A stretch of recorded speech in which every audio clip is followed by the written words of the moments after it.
296, 97 et 2 jeunes en plus. 298. Un gros type avec une écharpe. Et on ne devrait pas frapper les 3 coups là. Attends, je t'en quantité. 300. Ça y est, on arrive à 300 spectateurs. Yes. Chouette, on va être payé ce soir. Voilà.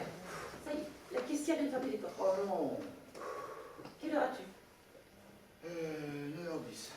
Ta montre. Quoi ma montre? Mais retire ta montre. Et mon bracelet, ça n'existait pas à l'époque. Ouais, dis donc, et toi? Vire ton alliance, je signale que dans la pièce, t'es pas marié. Ouais, c'est vrai, mais j'y arrive pas. Je t'ai essayé au moins 100 fois. Oui, bah c'est pas très pro, hein. Essaie de la cacher avec du sparadrap. Ah, du sparadrap. Mais ça n'existait pas au XVIIIe siècle, du sparadrap. De toute façon, ça va être un bide cette pièce, je le sens. Et d'ailleurs, tu trouves pas que t'es un petit peu âgé pour le rôle? Oh, non, mais tu t'es regardé, Casanova? T'as vu ta gueule? Oh ma gueule, qu'est-ce qu'il a ma gueule? Bah, c'est pas vraiment l'idée que je me faisais de Casanova, si tu veux savoir. Écoute chérie, ça fait 3 mois qu'on répète cette pièce. Et tu me dis ça le soir de la première. Et merde! Quoi? Qu'est-ce qu'il y a? Il y a Boulin Lambert dans la salle. Oula Lambert, le critique de... De Libé, oui, le critique de Libé. Oh là là, mais qu'est-ce qu'il fiche là? Bah, il devrait être au parc. Au parc. Des Princes, au Parc des Princes.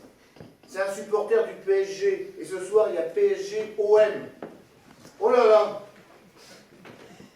Si le PSG se prend une tôle, il va être d'une humeur massacrante demain matin. Bonjour la critique. Oh là là, et alors? Mais il va nous massacrer! Bon. Allez. On va faire les 3 coups. Où est le brigadier? Le quoi? Le brigadier, le bout de bois qui sert à taper les 3 coups. Je sais pas moi. Oh, c'est pas vrai, c'est un cauchemar. Je vais me réveiller, là. Bon, tant pis pour les 3 coups. On plonge. T'es prête? Et 1, et 2, et 3.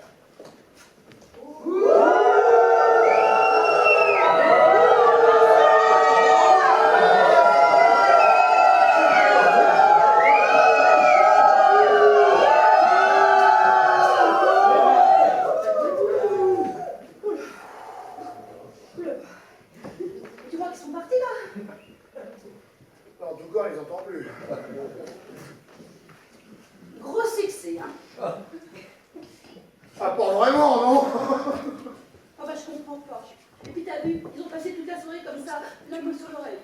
Eh, t'as vu, moi, j'ai pris une canette, là. D'habitude, c'est du chômage. Et puis c'est quoi, ça? Je suis Je sais pas.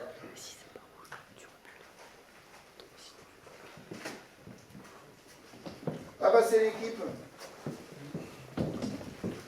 Ouais, l'équipe.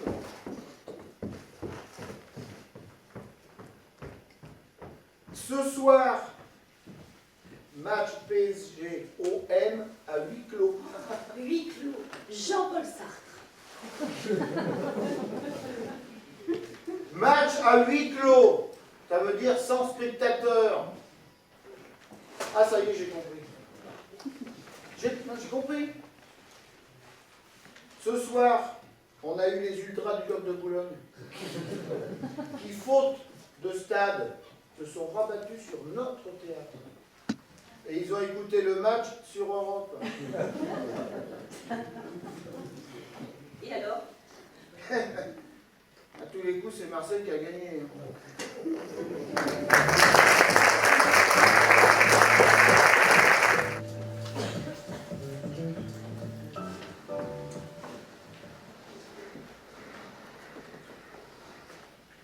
Ça y est, je commence à trembler. J'ai la boule au ventre, la voix qui flanche. Mais toi, Bertrand, tes ânes, mais comment fais-tu? J'y pense pas. Allez, Anise, t'en fais pas, ça va bien se passer. Bah, dis-moi, en fait, tu trouves pas que je suis un peu boudinée dans ma robe?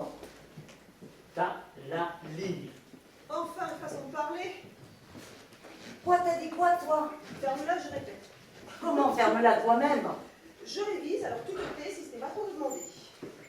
Eh bien, moi, ma chère Carole, mon texte, je n'ai pas besoin de me réviser. Je le sais. Évidemment, un second rôle, quelques phrases au premier acte et puis pouf, tu disparais. Autant dire que tu n'existes pas. Mais Carole, tes quelques mots, comme tu dis, comptent autant que les miens ou les tiens. T'as vu? Elle peut pas m'encadrer. Ça, t'as raison. Et en plus, c'est la chouchou de Denis. Il lui passe toujours tout. Tiens, elle est toujours en retard aux répétitions. Et puis, elle ne reprend jamais son texte. Et lui en admiration devant elle. T'as remarqué, il change de voix même quand tu lui parles. Mais non, ma petite Carole, ce n'est pas grave. Tu feras mieux la prochaine fois. L'amour, c'est du style. Ouais, tu connais toujours pas tes répliques. Et bam, il me balance le texte à la figure. Elle, la péteuse, elle ne joue pas. Elle se la joue. Elle mignonne. Elle tortille du derrière. Elle aguiche même les mecs, tiens. Moi, forcément, je tiens pas la route. Elle a minimum 15 ans de moins que moi. Mais t'es belle encore. Bah oui, j'étais jeune et belle. Maintenant, je ne suis plus que et. Mais non, mais non. Ça y est, c'est reparti. Je recommence à trembler. Cette conne-là qui me met en tous mes états. Qu'est-ce que j'ai entendu là? Tu viens de parler de moi? Je te préviens, je vais prévenir Denis. Vas-y, te gêne pas, va cafeter. Et en plus, il va me faire louper mon entrée. Eh ben tu sais quoi? Je m'en fous, je vais faire exprès de mettre devant toi sur scène pour te cacher. De toute façon, tu es tellement transparente. Non mais dis donc, tu vas pas faire ça quand même, hein? Je vais me gêner, et puis je vais faire exprès d'inverser mes tirades pour que tu te plantes, tu es la honte de ta vie. Moi, je suis au-dessus de tout ça. Moi, je joue pour l'amour du théâtre. Je mets mon talent de comédienne en valeur. Pas comme toi, Miss Second Rôle. Il faut atteindre la cible, être efficace, percutant. Et mon joli poing dans ta gueule, je crois qu'il va être percutant, lui. On se calme, on se calme. On n'est pas dans une cour de récré. On est dans les coulisses du théâtre Octave Mirbeau. Et on est sur scène dans 2 minutes. T'as raison, Bertrand. Je me crains. De toute façon, celle-là ne vaut pas la peine qu'on s'intéresse à elle. Toi, peut-être, mais moi, j'ai l'habitude qu'on s'intéresse plus à moi qu'à toi. D'ailleurs, tiens, Bertrand, tu viens m'aider à attacher mes cheveux? Bertrand! J'arrive. Qu'est-ce que tu sens bon. Mais dis donc, Bertrand, tu vas quand même pas te laisser embobiner par cette pétasse, non? Oh, tu exagères toujours alors. Tu as bien entendu, pétasse avec 2 fesses, pardon, 2 S. Bon, acte 1, scène 3. Allez, Anise, Bertrand, là. Et ma petite Carole chérie, hein. Allez, en scène dans 5 secondes.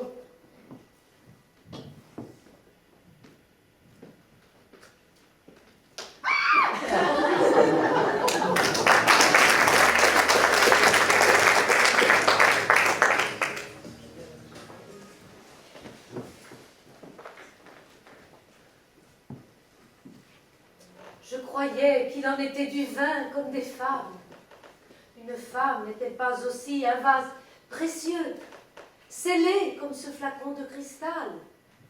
Ne renferme-t-elle pas une ivresse grossière ou divine, selon sa force ou sa valeur? N'y a-t-il pas parmi elles le vin du peuple et les larmes du Christ? Mais quel misérable cœur est-ce donc que le vôtre pour que vos lèvres lui fassent la leçon? Alors, Marthe, qu'est-ce que tu en dis? C'est bien. Non, c'est bien. Peut-être un peu trop... Un peu trop quoi? Je dirais... Comment dire? Non, rien. Franchement, Julie, Tu es parfait.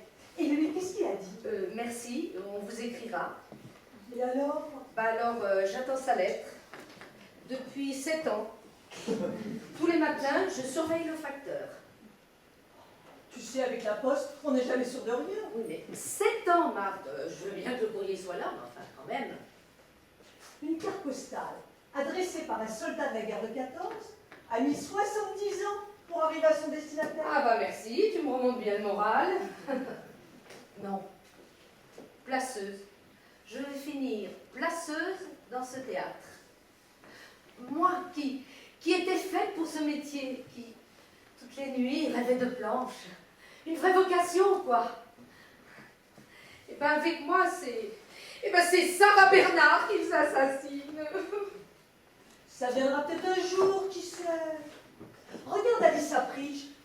Oui, enfin, je veux dire que certaines grandes actrices sont parfois révélées sur le tard. Alice Pritch. Tu crois pas que je vais attendre 70 ans? Une lettre qui n'arrivera jamais. Peut-être un coup de fil de Daniel Mesguich ou une rencontre hasardeuse avec Jacques Weber. Non. Et pourtant, j'avais mis toutes les chances de mon côté. J'ai quand même 3 ans de cours Florent. C'est pas pour être placeuse ou vendeuse de chewing-gum à l'entracte. Tu comprends? Il y a beaucoup de candidats, tu sais. Un peu d'élus, oui, je sais. Mon mec me répète ce refrain tous les soirs. Non, je suis finie. Finie avant même de commencer. Demandez le programme, voilà, c'est ma seule réplique. Non. Être la diva dans les salles, jouer les stars des placeuses, et pourquoi pas un Molière de la meilleure placeuse. Et tout ça parce que je refuse. Tu refuses quoi? De coucher.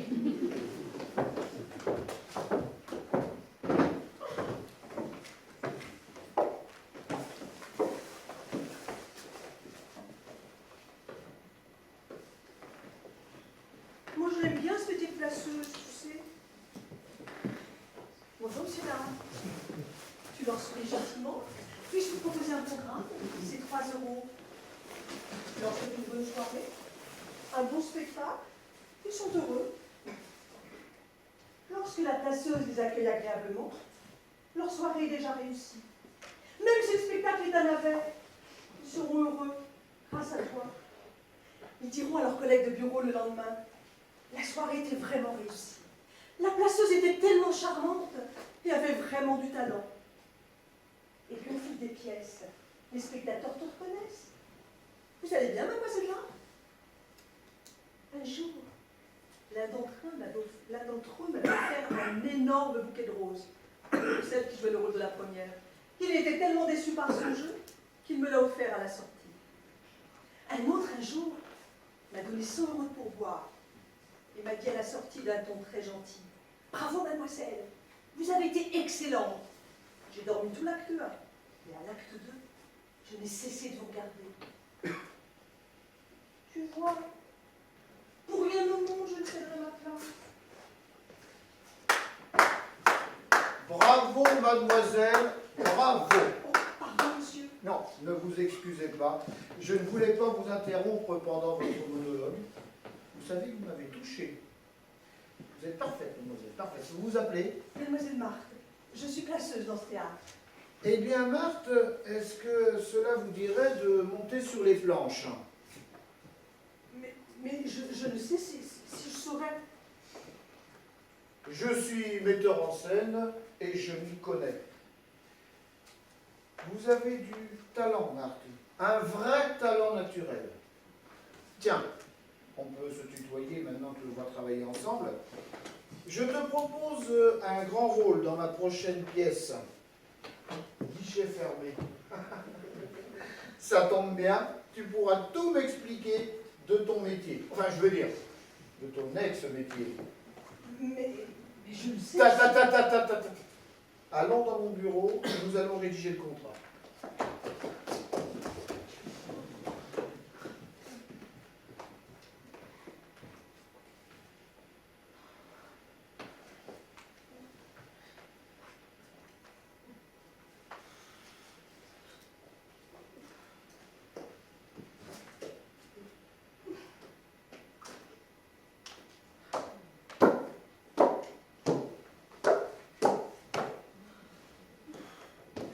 Demandez le programme. Demandez le programme. Demandez le programme.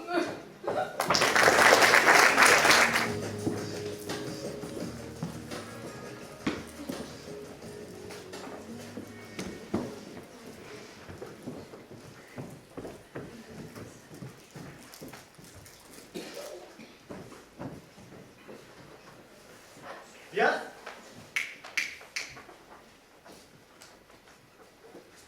Nous avons un spectacle à monter pour l'an prochain. Le problème est que nous n'avons pas d'acteurs cette année. Je ne sais pas ce qui se passe, mais les 2 derniers que nous avons réussi à garder 3 ans ne sont pas revenus. Je ne sais pas pourquoi. J'ai même bien ma petite idée sur la fuite des mecs. Suivez mon regard.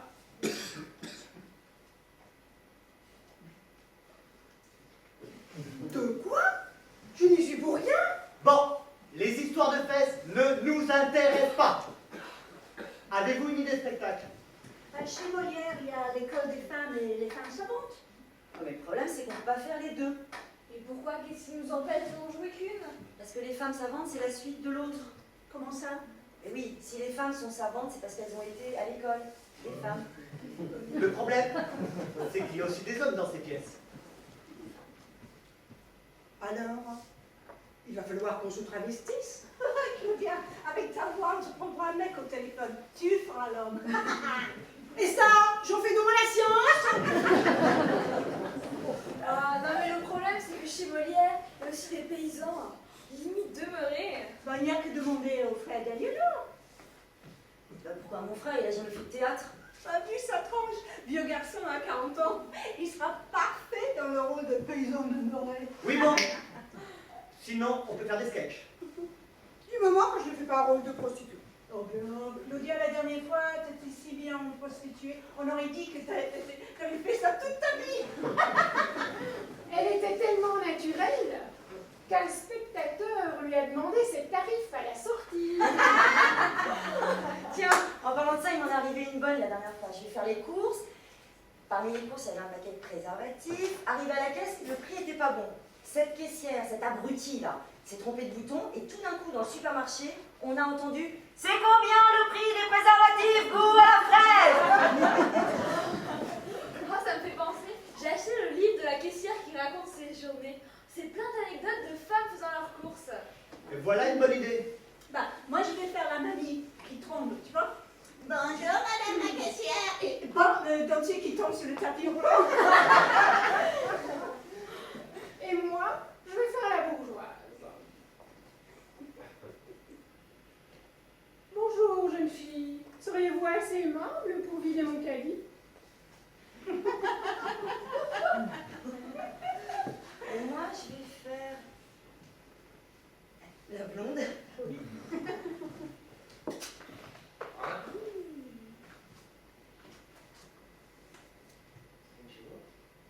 Mes courses s'arrêtent au panier client suivant. Ah tiens, moi je vais faire l'emmerdeuse. Bonjour madame. Alors je vous préviens, j'ai déjà tout compté. Donc si vous faites une erreur, vous pouvez chercher un autre job. Et moi, qu'est-ce que je fais? La pute!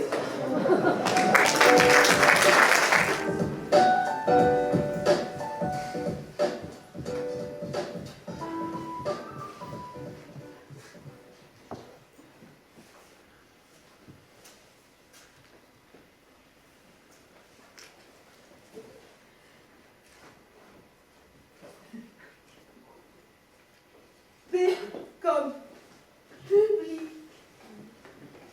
Oui. On recommence. P comme public. Il y a encore quelques années, un trou dans le rideau nous permettait de vous localiser, cher public. Les comédiens n'avaient que ce seul petit Judas de velours pour faire leur pronostic, pour tâter l'eau du bain avant de faire flou. Alors, quelle tête ils ont? Oh, il y a des yeux. Oh, il est là. Ah, c'est plein. Oh,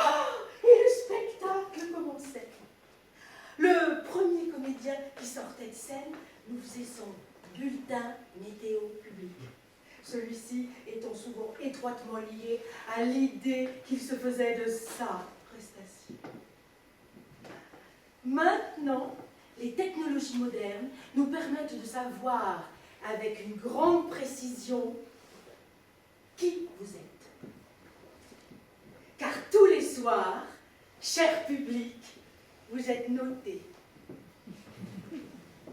On vous évalue, on vous tâte, on vous jauge, comme on scrute un ciel à bord d'un frêle esquif.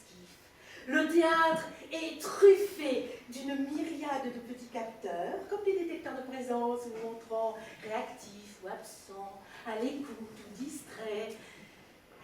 Nous avons, depuis des lustres, développé de véritables échelles de Richter de votre attention. Le moindre de vos bruits est analysé dans nos laboratoires spéciaux. Nous passons au spectrogramme de masse en phase gazeuse vos plus infimes raclements de gorge pour voir s'il ne s'y cacherait pas une trace primitive d'opinion. Les ouvreurs et les ouvreuses sont ensuite kidnappés et soumis à un interrogatoire poussé dans les deux du théâtre afin de leur extirper le moindre renseignement sur la façon dont vous avez vécu la soirée, pour connaître vos commentaires en quittant la salle. Nous invitons nos proches à la seule fin d'avoir in situ des gens de confiance, pouvant vous épier pendant la représentation. Certains acteurs ont développé une vision quasi infrarouge et sont capables de faire la salle pendant le spectacle afin de voir vos réactions. Nous enregistrons vos applaudissements pour les réécouter et les analyser. La Stasi n'a rien inventé. Que voulez-vous? On souhaite votre présence en nombre, voire en surnombre. Et on vous craint. Les acteurs sont de grands timides qui se font violence tous les soirs.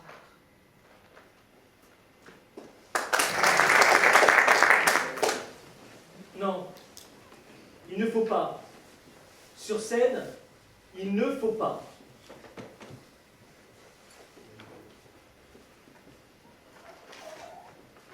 Un soir, à la Comédie Française, un comédien s'oublia. Évidemment, dans un moment de silence. Et bien sûr, c'était une tragédie. Nous en étions le cœur, et nous attendions tous que le roi nous parle. Au lieu de cela, un paix discret, sorti de sa tunique. Le public n'entendit pas. Nous, oui.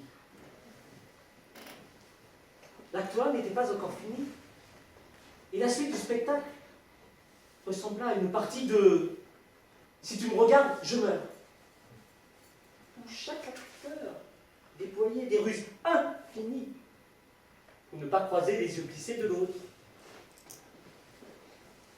Un statu quo régna pour faire face à cette adversité. Au salut, nous étions tous crevés par tant d'efforts surhumains. Non, il ne faut vraiment pas.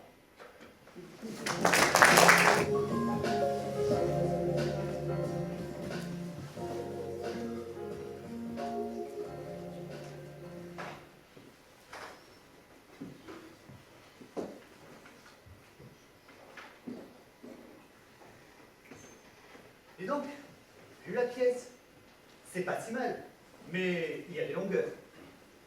T'as déniché ça où? C'est un copain qui me l'a pondu. Il pond bien, mais il y a des longueurs, il faudra couper. Et puis, il y a quelques répliques qui me dérangent, il faudra les changer. Et la psychologie de certains personnages m'échappe un peu. Mais je suppose que ton copain pourra nous la décrire. Sûrement. Et qui va mettre en scène? Parce que je vous préviens, hein, si on veut travailler sérieusement, il nous faut un metteur en scène, c'est la mode. Hein. On est vraiment obligé de suivre la mode. Mais sinon, on ne sera jamais pris au sérieux. Si besoin qu'on me donne des indications précises. Personnellement, j'ai besoin d'être dirigé. D'accord. Ça ne me dérange pas que quelqu'un vous dirige. À condition qu'il ne vienne pas jouer les cheffaillons. Au XXIe siècle, la règle est la suivante. Le metteur en scène propose, l'acteur dispose. Ah, je connaissais pas ce principe. Bon, attends, hein. Le XXIe siècle vient tout juste de commencer, alors tu lui laisses le temps. Et autre chose, si on ne veut pas passer pour des amateurs, il ne faut pas que le metteur en scène joue. Et pourquoi? Parce que tous les professionnels savent qu'on ne peut pas jouer et mettre en scène. Ah, c'est d'ailleurs la question qu'on leur pose pour savoir s'ils sont professionnels. Et je vous préviens, il n'est pas question que je me sacrifie. Enfin, je parle dans l'intérêt de la troupe, il existe des talents d'actrice dont une équipe artistique soucieuse de qualité ne pouvoir ne pas se priver. Eh bien, c'est facile. Il suffit de choisir parmi vous celui qui joue le moins bien et on le nomme metteur en scène. C'est exactement ce que je comptais faire. Les grands esprits se rencontrent. Ouais, bon, maintenant c'est plus possible. Pourquoi? Parce que justement, un des grands esprits s'est montré trop bavard. Oui, on n'a qu'à faire la scène entre nous, on invente un metteur en scène. Dites, je passe du coq à l'âne, là, mais personne n'a vu Albertine. Bon, bah, passer du coq à l'âne et parler d'Albertine, si elle t'entendait. Je vous ai entendu. Mais qu'est-ce que tu fous là? Bah, je lis mon roman.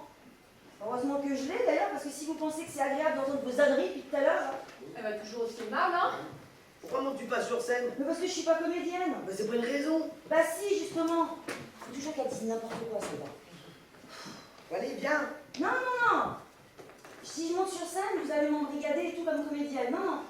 Ils ont tellement de mal à trouver du monde que le premier qui y va, là, il peut plus redescendre. Tiens, en fait, c'est le moment, là, il cherche quelqu'un, vous voulez pas y aller? Non? Bon, écoute, il veut pas, le force pas, ok? Bon, toi t'es régisseuse, maquilleuse, enfin tu fais tout, ok? Donc même si on voulait t'utiliser comme comédienne, on pourrait pas. Allez, tu montes sur scène là parce que Jacqueline, elle aime bien avoir tout son petit monde autour d'elle. Ouais. Bon, allez, je monte. Mais c'est vraiment... Va me faire plaisir. Là, économiser les piques de ma lampe. Bon. Maintenant que je suis là, qu'est-ce que je fais? Pour l'instant, rien. C'est bien la peine que je monte. Ah, non, on va faire la distribution, on a besoin de ton avis. À ce propos, je crois que le rôle de l'accroche-cœur devant qui toutes les jeunes filles tombent dans pamoison a justement été écrit pour moi. Tu as dû parler de moi, ton copain?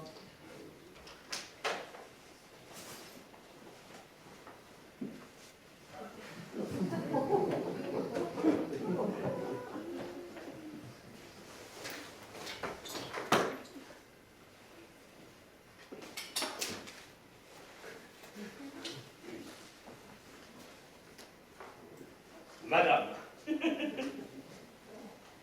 ma petite madame, je vois que vous fondez à vue d'œil devant la divinité de mon physique.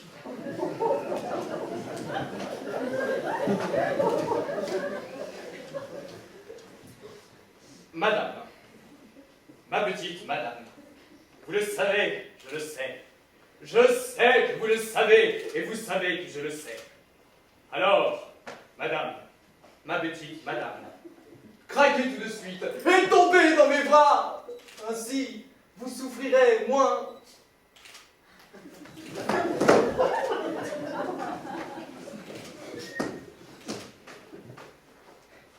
Du sur-mesure. Tu as vraiment eu autant de conquêtes que ça? Ah, je n'ai pas seulement tu, monsieur, j'ai toujours. À ce point-là. Et tu crois que le vécu aide à interpréter un personnage? Sûr. Alors, je prends le rôle du cocu. Ah bah, tu peux en effet, oui. Moi j'hésite entre les deux grands-mères. Bon bah c'est facile, tu prends l'une et Rosette prend l'autre. Hein. Ouais, enfin reste à savoir laquelle, hein. Tu vas faire prendre le rôle qui correspond le mieux à ta personnalité. Tous les professionnels savent ça.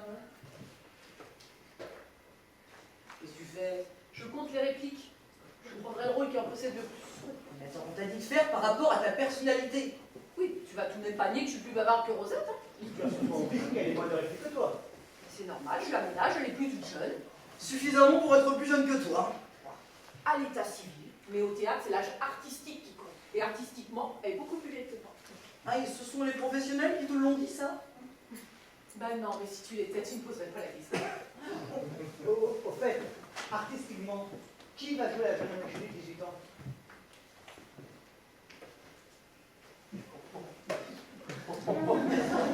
Je me demande. sérieuse de cet âge-là. Ah, mais pourquoi perdre du temps à chercher? Il y aurait bien ma nièce, mais sa mère n'a peur qu'elle attrape le virus du théâtre et qu'elle n'abandonne ses études. Alors, Ah, mais pourquoi risquer de discuter avec sa famille alors que je... Il y aurait bien ma fille, mais elle doit partir en vacances. Si on la joue cet été, il faudra la remplacer. Hein. Ah, mais pourquoi perdre du temps à chercher quand on a tout ce qu'il faut sous la main? Non, mais franchement, vous avez de la chance que j'ai vu vous. Hein. Et que toi? Oui, bah oui, moi. Pourquoi? Le rôle de la plus jeune revient. Le rôle de la. Enfin, je sais plus, le rôle de la plus jeune revient à la cadette de la troupe. Elle l'a dit tout à l'heure. Toi, tu voudrais jouer le rôle de la jeune Vierge, hein, j'ai vu. Bon, d'accord, je suis plus entièrement vierge. Hein. Je ne serais pas la première comédienne à jouer le rôle d'une jeune vierge, alors qu'elle était mission mystère de l'amour quelques années plus tôt. Elle a 18 ans. Et alors, Catherine vient t'expliquer qu'à côté de l'état civil, c'est l'âge artistique qui compte, surtout au théâtre. Oui, mais là, il fait de l'accordéon, l'âge artistique. Attends, mais sur l'élastique, tu veux dire? ah oui, eh non, mais franchement, allez, tu ne préférais pas faire la mise en scène? Bon, franchement, Albertine, tu crois que ça serait difficile de te transformer en jeune égérie de 18 ans? Franchement. Oh, on va pas rajouter 2 ou 3 années au rôle, non? Rosette, on a pensé que tu serais formidable dans le rôle de Joséphine. Oh, vous croyez? Ferdinand avait d'abord pensé à moi. Mais je m'en sens pas capable. Non, non, je prendrai l'autre rôle. Il est plus fan, mais c'est pas grave, je m'en contenterai. Pourtant, il est plus long. Ah, il faut pas te fier au nombre de répliques, ce sont les effets qui comptent. Tu crois? Mais tous les professionnels te le diront que le rôle de Joséphine comporte 10 fois plus d'effets que l'autre. Tu crois? Tous les professionnels te le diront. Mais alors toi, tu ne feras pas beaucoup d'effets. Non, 1, 2 et encore si je suis dans un bon jour. Pourtant, tu es très drôle. Eh ben crois-moi, c'est bien involontaire. Non, non. Je connais mes limites, je préfère dire modestement mon texte, tu sais. Je suis tellement contente que vous m'acceptiez dans votre troupe. C'est beau la modestie, c'est une grande leçon que tu nous donnes là. Oh ouais, je suis comme ça. Alors, Modestie, as-tu remarqué qu'on a 2 scènes ensemble? Ah, j'ai vu, oui. Ouais, bah t'essayes de pas les faire entièrement au fond de scène. Ah bah moi, tu sais, moi, on me voit. Je sais, mais moi ça me dérange. Bah, je suis timide, hein. Ah bah oui, peut-être. Mais moi, emporté par mon personnage, je te suis du regard et je me trouve au public comme toi en ce moment-là. Eh bah oui. Et comme tu restes bien en face, bah, le public ne me voit pas et puis ils entendent que toi. Oh là là, tout ça, c'est compliqué, hein. Bon, écoute, si tu me fais le coup encore une fois, moi je m'assois dans le public, hein, parce que te regarder pour te regarder, bah autant être assise. Ah bah d'ailleurs, c'est ce que je vais faire. Je vais voir Ferdinand. Bon. Moi, je me mets en immersion dans mon rôle. Je vais laisser le personnage monter en moi. Viens, Joséphine, pénètre mon corps. Emplis mon être jusqu'au bout de mes doigts. Et toi, qu'est-ce que tu fais là? Bah, je récite mon rôle. Mais pourquoi tu mets la main sur l'oreille? Parce que je récite à haute voix. D'accord, donc quand tu récites à haute voix, tu mets la main sur l'oreille.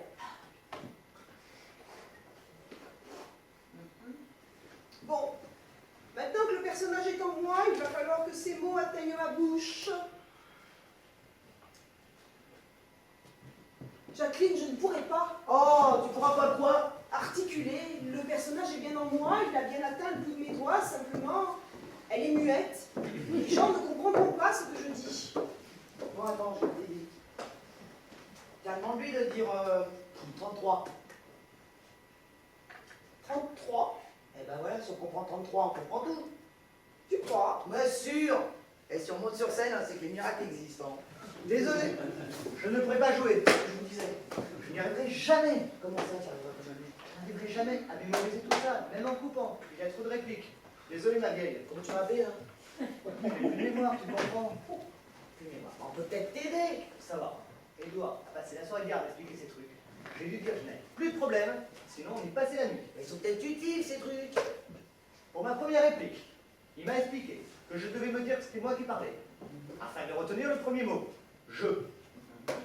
Puis, je devais penser à Edith Piaf. Et songer que j'étais impatient d'aller l'entendre chanter. Tout ça pour retenir Jean Piaf d'impatience. Eh ben, profite de l'occasion qui t'est donnée.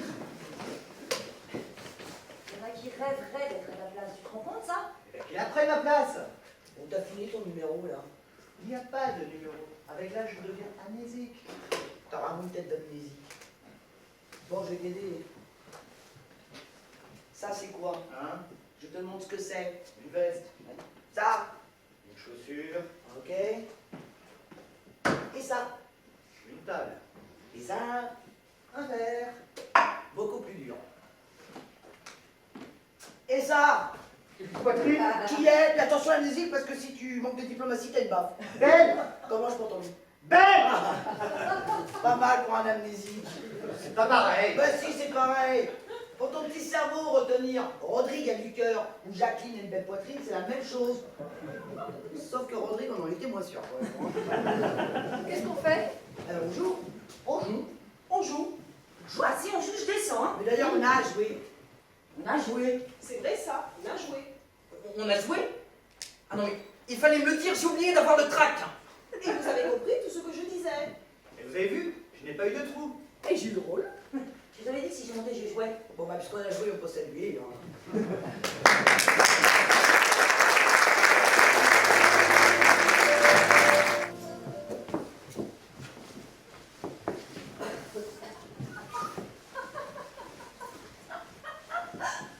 C'est magique.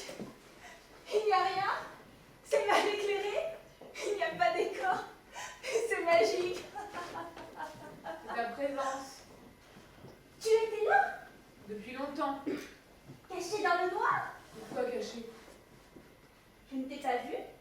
Mais j'aime m'abstraire, me dissoudre, faire corps avec ce lieu. Putain de lieu, un théâtre. Alors nous y voilà. C'est là. Tu ressens déjà des émotions? Là, je te dis, c'est magique. Philippe, tu peux nous mettre un peu de lumière? Ah, c'est bon. C'est bon comme un soleil de Grèce. Tu es belle. Merci Philippe. D'où tu viens? De Grèce, tu n'as pas reçu les cartes? Non, non, non, je ne regarde jamais les cartes postales, ça m'énerve. Ah bon? Salut Pilou. Je t'ai envoyé 3 cartes. Une de l'île de Crète, une du Péloponnèse et une d'Italie sur le chemin du retour. Non, pas vu, pas vu. Alors c'est vrai? Tu me trouves en forme? Super. Très, très femme. Très, très érotiquement femme. Tant mieux. Bien, on va travailler. Ah oui, j'ai hâte! J'ai hâte! Voilà, un état de désir. Il faut être un état de désir. Je me dis toujours, si tu n'es pas en état de désir avant d'attaquer un rôle comme celui-ci, autant rester en vacances. Le degré zéro de la vie, quoi. C'est bien dans un sens que tu sois en état de désir, mais il va falloir, à partir du moment où l'on va mettre le texte encore vertical à l'horizontale, réprimer ce désir. Ah bon? Si tu veux. Mais non, mais moi je ne peux rien. C'est ma pièce qui agit comme un tyran. Il y a du sadisme dans la relation entre mon texte et ton désir. Que mes mots te pénètrent. Un temps, il va se refuser. Très très bien. Tout ce que tu me dis, je l'imprime. Je suis une actrice qui se nourrit, qui a besoin de nourriture. Nous irons lentement. La pénétration sera lente. Elle sera indélébile. Elle te marquera à tout jamais. Tu ne sortiras pas de cette aventure telle que tu étais en y entrant. J'en suis consciente, Gertrude. Et je m'en réjouis, tu sais. Tes mots sont comme des coups de baguette. Ils me transforment. Ça me fait plaisir ce que tu me dis là en France. Les acteurs sont au service des auteurs. J'ai été interviewée par un journal grec et j'ai dit exactement ceci. Les acteurs sont au service des auteurs. Mais tu le penses vraiment? Mais bien sûr, Gertrude. Mais comment peux-tu me poser une question pareille? Est-ce que je peux te demander une faveur? Dis-moi. Bon, est-ce que tu peux m'appeler par mon prénom dans la prononciation originelle? Bah, c'est-à-dire? Bah, avec le juste accent nordique. J'ai un prénom nordique, alors s'il te plaît, prononce-le à la nordique. Gertrude. Ah bon? C'est nouveau? Non mais... Tu Tu y tiens? Bah oui, s'il te plaît. Non mais non, ça peut m'échapper. L'habitude, tu vois. Mais je veux justement que tu les chasses, tes habitudes. Tes habitudes, tu les laisses à la porte de ta pensée. Les habitudes tuent une actrice inventive, tu vois. D'accord. C'est pour moi que tu dis ça finalement. Voilà. C'est pour que je me débarrasse des trucs, des réflexes du métier, c'est ça, hein? Voilà, c'est ça. Je comprends. Elle comprend. Et pour me montrer qu'elle comprend, elle va me parler du problème de l'identité qu'elle connaît bien, grâce à David, l'homme de sa vie. Tu sais, le problème d'identité, je suis la mieux placée pour le comprendre. David, qui a été l'homme de ma vie, m'en parlait souvent. La question juive. Il était juif. Il me parlait de l'identité juive. Et tout ça. Et moi, je l'écoutais. Il disait qu'il venait de partout et de nulle part. Je lui disais, si tu viens de partout, tu t'es imprégné de 1000 cultures. Et c'est ce qui fait ta richesse, mon chéri. Tu t'en souviens? Oui. Il était névrosé. Il admettait. Il disait, Je suis névrosée. bon, allons-y pour le névrosé. J'étais très amoureuse. Oh oui. Quand je t'ai rencontré, David et moi, on venait tout juste de se séparer. J'étais brisée, laminée. Tu vis avec un type, il te quitte. Tu es laminée. J'étais laminée. Je m'en souviens parfaitement. Je me demande, premièrement, si elle s'en souvient, deuxièmement, si elle s'en fout. Je dirais même que je t'ai ramassé à la petite pierre. J'étais anéantie. La déchirure est profonde lorsqu'il s'agit d'un homme comme David. Il avait été mon Pygmalion. J'étais sotte. Enfin, je me trouvais superficielle, inconséquente. Et puis je rencontre David. Beau comme un lieu, doux comme un agneau, et en même temps très fort, très viril. Tu vois? Ce qu'il a fait de moi, c'est incroyable. J'étais à l'état d'embryon. Il a fait de moi une femme curieuse, épanouie. J'étais déjà actrice. Une bonne actrice. Je le dis comme ça, sans chichi. J'étais bonne dans les comédies. Avec David, je suis devenue bonne dans tous les genres. Si tu vois ce que je veux dire. Gertrude. Elle fait un effort en m'appelant de cette manière-là, de cette manière nordique. C'est un test pour moi. Elle a un côté bécasse. Elle doit se concentrer pour réprimer ce côté bécasse. Bien sûr que je te comprends, Hortense. Bien que j'ai toujours eu beaucoup de mal à penser qu'une femme se libère, s'épanouit uniquement parce qu'un homme s'occupe d'elle. C'est une attitude misogyne, ma chérie. Objectivement, c'est même réactionnaire. Mais toi, tu es une artiste, et de quelle trempe? Tu es libre. Et voilà que tu rapetisses ton personnage là aux dimensions d'un courrier du cœur. C'est indigne de toi. Je le sais.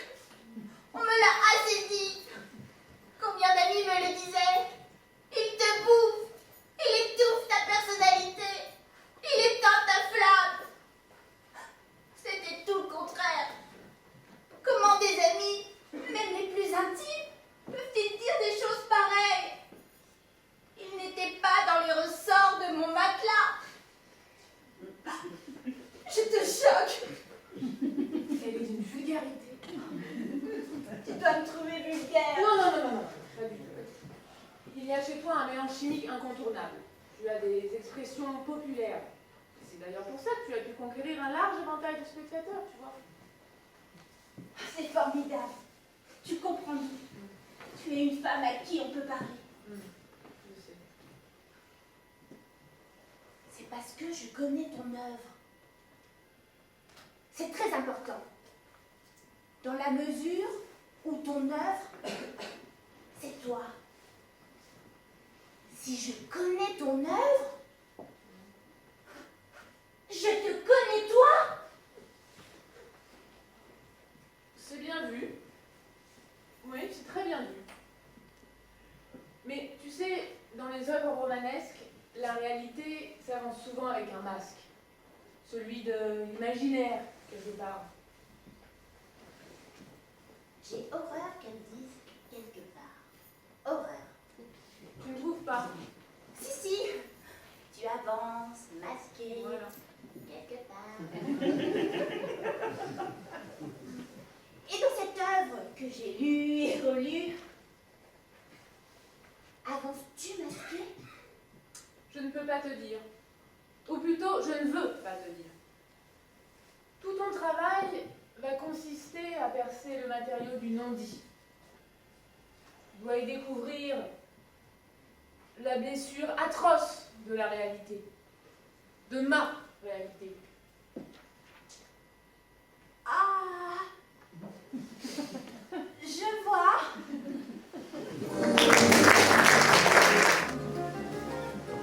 On va s'installer ici.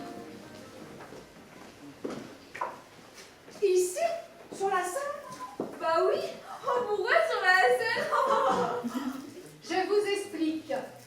Pour que cette tenue soit parfaite, la comédienne exige que l'on soit parfaitement imprégné de l'esprit du plateau, du ressenti du décor.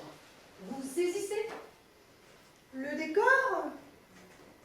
Madame Claude, il n'est pas encore construit. Ah bah non, ça y est, pas construit, hein. La comédienne impose que le décor soit réalisé en fonction de ses costumes. Vous saisissez? Un peu exigeant, non? Oui, hein. Exigeante. Bon, Claudine, tu t'assois ici. Claudia, ici. Et Claudette, où est Claudette? Ici, Madame Claude. Va te chercher une chaise. Oui, Madame Claude.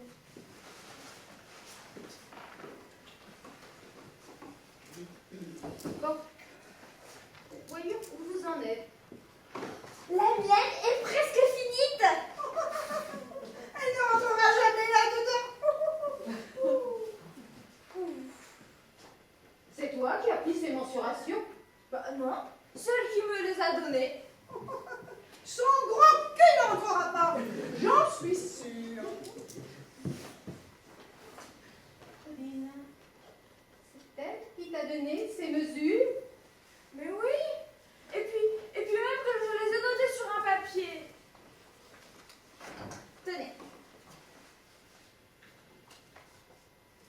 06 90 85 54 00. C'est son numéro de portable. Tu peux m'expliquer, Claudine? Mais c'est elle qui... Te l'a donné, mais c'est son numéro de téléphone. Ah, son portable. Ah bon? Bon, reprends-moi ça. Et tu lui fais une robe sac, ça va tout le monde.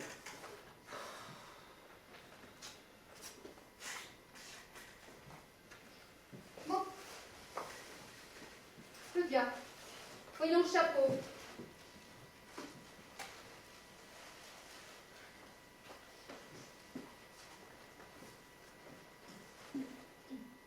Ça va, le chapeau?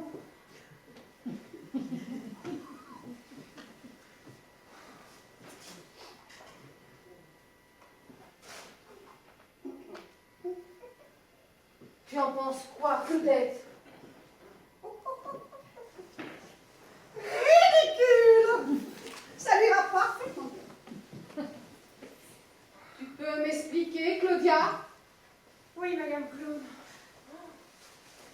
Comme la pièce s'appelle La Belle Jardinière, j'ai pensé que avec les fleurs et les fruits sur le chapeau. Sur le chapeau? Oui, fallait pas. Elle joue une bourgeoise du 16e, pas une vendeuse de chez Truffaut. Et toi, cesse de ricaner bêtement. Je ne trouve pas ça drôle. D'ailleurs, montre-moi ton œuvre. J'ai travaillé sur la robe de cocktail de l'acte 2, mais elle n'est pas terminée. Waouh, c'est chic. C'est nul, très nul. N'oubliez pas que je suis la chef couturière. Et de de votre travail. Regardez la robe de l'acte 1 que j'ai confectionnée pour la comédienne. Non mais, regardez. Oui. C'est bien. Mes amours, mes chéris, montrez-moi vos chefs-d'œuvre. Elle n'est pas terminée, mademoiselle. Oh, magnifique, ça. C'est celle du 2, n'est-ce pas? Oh, oh, et cette robe, oh, quelle bonne idée. Oh, on dirait du Jean-Paul Gaultier, c'est superbe. Oh, qu'est-ce que c'est beau. Et le chapeau? Où sont les chapeaux? Oh, ces fruits. Oh, ces légumes. Oh, vous êtes de vrais artistes. Et le vin, qui a fait le vin? C'est moi, mademoiselle. Qu'en pensez-vous?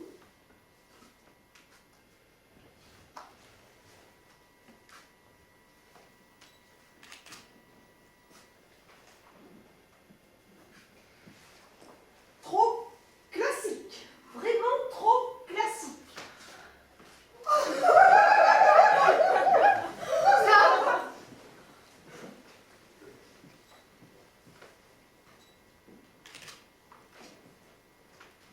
c'est vrai qu'elle a un gros cul.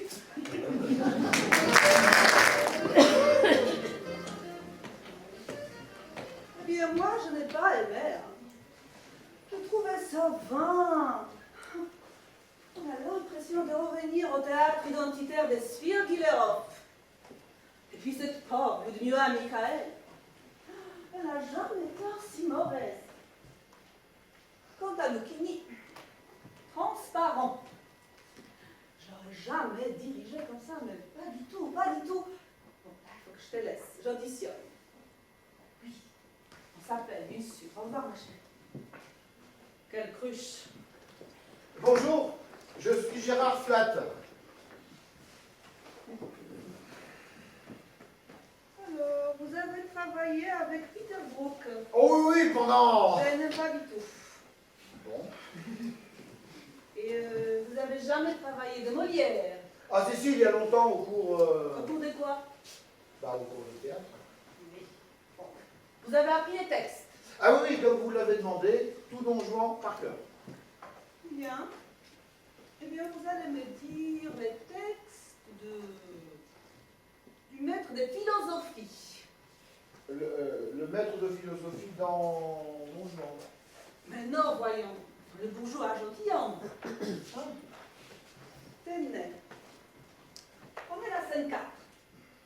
Merci. Alors finalement, vous montez le bourgeois gentilhomme. Oui, nous allons monter tout Molière et tout Racine.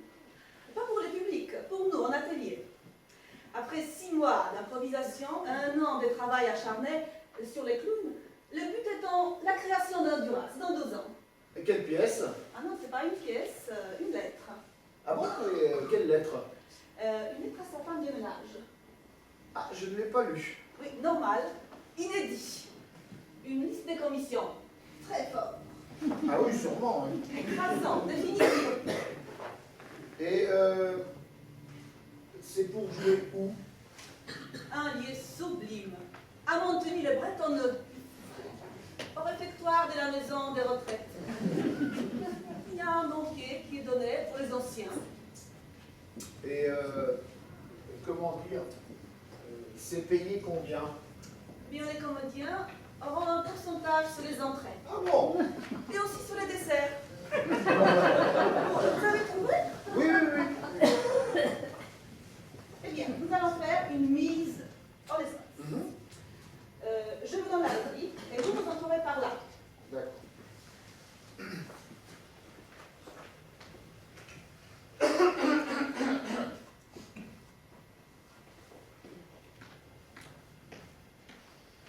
Venons-en à notre leçon. Attendez. C'est quoi ce ton? Ben, c'est un maître de philosophie. Vous avez lu les textes? Oui, oui, oui, oui. Et vous ne savez pas qu'il est homosexuel? Ah, je ne m'en souvenais pas. Je...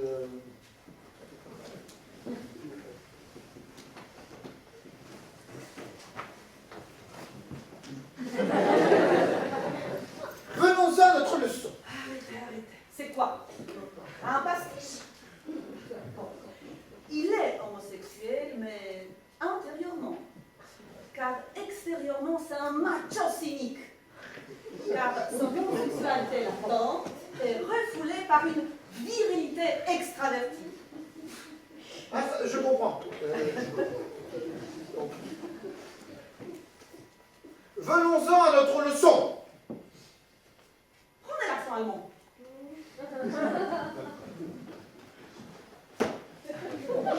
Venons-en à notre leçon. Il en pleure. Venons-en à notre leçon. Non, c'est pas assez. Hein. Hein? Vous oubliez qu'il meurt à la fin de la scène. Bon, c'est pas écrit, mais c'est implicite. Il s'immole après avoir violé M. Jourdain. Ah bah oui, son homosexualité latente. Non, vous n'y êtes pas. C'est tout simplement que M. Jourdain ne doit pas être joué par un homme.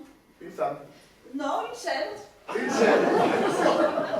Bon, allez-y, hein, vous êtes désespérés.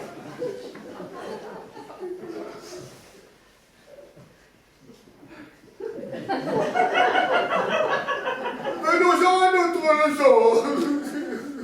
Et votre désespoir va jusqu'au rire.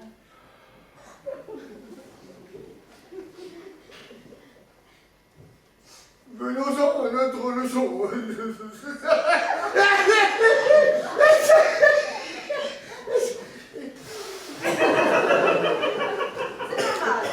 C'est pas mal, mais comment dire? Il faudra les jouer sans les jouer. Oui. Tout doit passer par l'expression objective d'une absence des dits. C'est simple, non? Je joue muet alors. Je le voulais. Allez-y.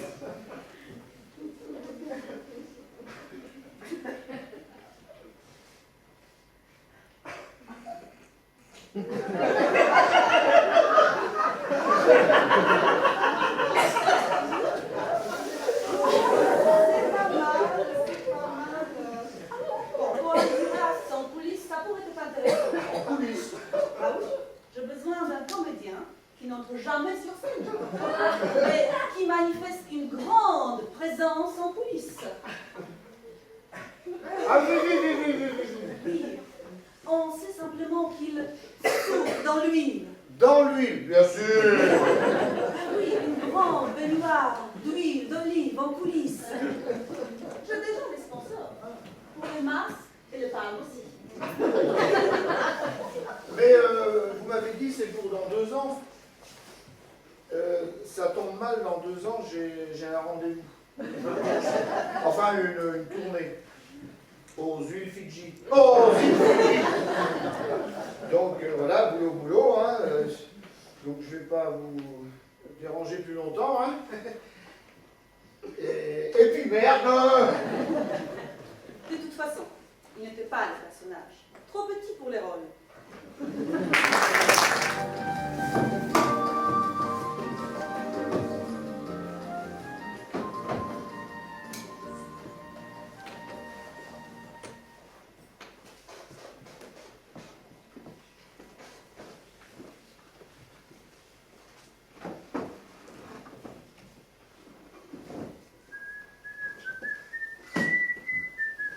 Non, non, non et non. Tu as fini, Norma? Je peux te parler? C'est une décision de Pierre. Moi, je ne suis que le metteur en scène. Que veut-on moi dire, non? Oui. Le Fred m'a demandé mon avis et j'ai cru bon d'accepter. Je ne savais pas que tu serais contrarié à ce point. Contrarié? Mais le mot est bien faible. Révolté, je suis révolté. Quand je pense que je refusais de tourner dans le prochain Monkey pour jouer dans cette pièce. Bon, d'un autre côté, Norma, je ne suis pas sûr qu'avec Moki, tu aurais touché un gros cachet. Je préfère jouer gratos avec Monkey plutôt que de donner la réplique à cette... C'est quoi? Cette poufiasse. À ce point? Je ne sais pas ce que tu lui reproches. D'abord, ce n'est pas crédible. Elle a 25 ans, j'en ai 35. Comment veux-tu que je puisse être sa mère? C'est ridicule. Ridicule. Claudine, sois honnête.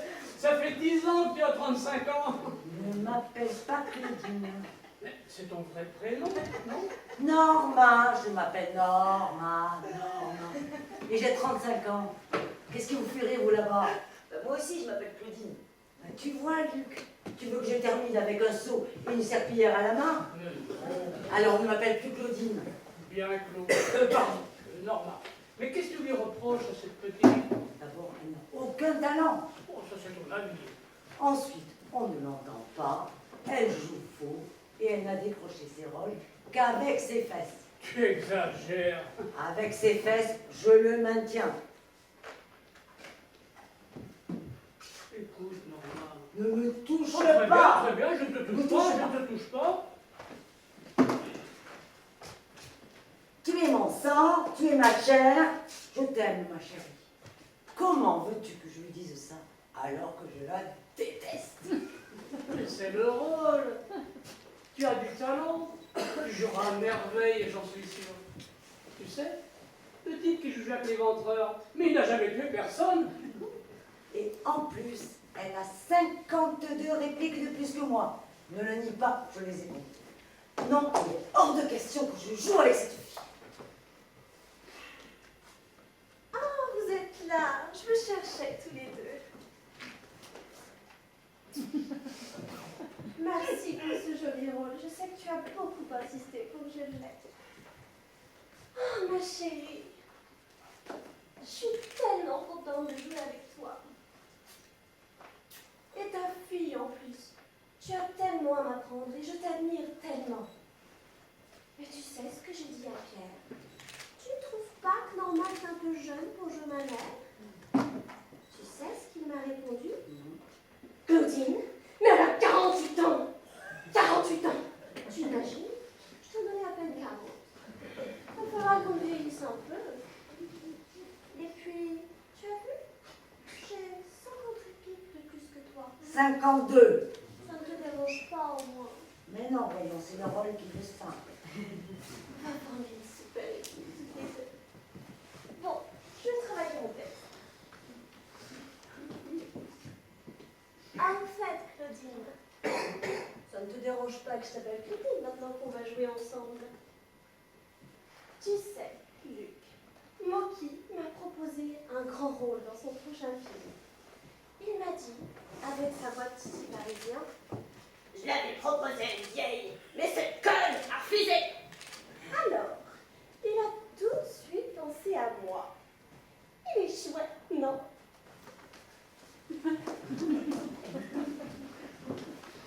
Quoi? Je n'ai rien dit, moi.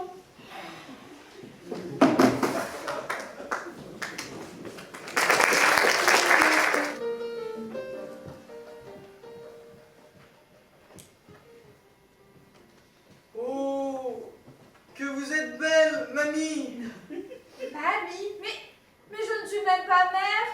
Qui est la mamie que tu dépeins là? Que tu dépeins Demi. Tais-toi, Roger, c'est sérieux, c'est la scène phare du spectacle.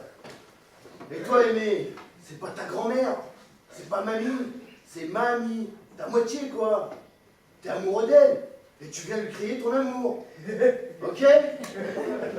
Action. Oh, que vous êtes belle, mamie. Ah mais il m'a explosé les tympans. Je ne suis pas ta grand-mère et je ne suis pas sourde. Vous m'avez dit de crier mon amour. Crier son amour, c'est une image. Quand tu flirtes avec une fille, tu lui cries dessus, toi? Bah non. Mais comme ça ne se passe pas à mon époque... Bon, on reprend doucement, les enfants.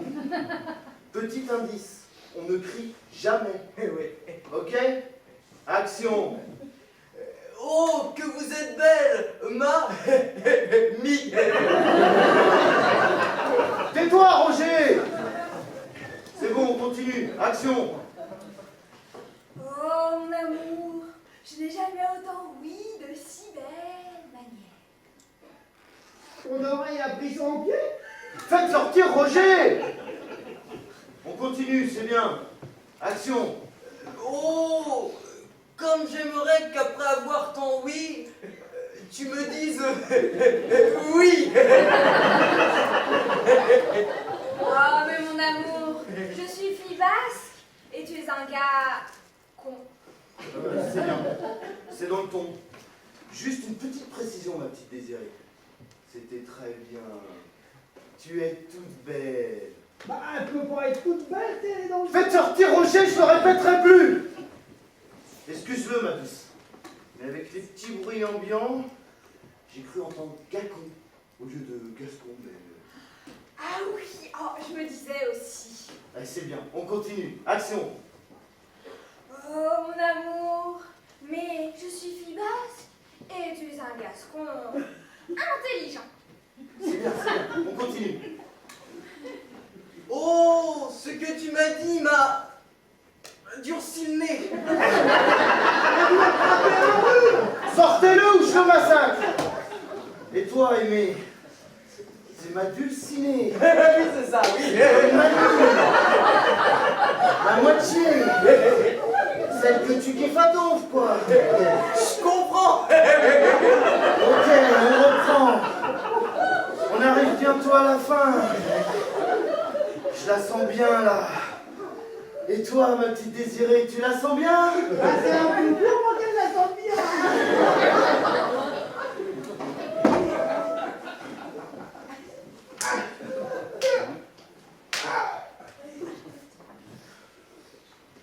On était où, là? On continue.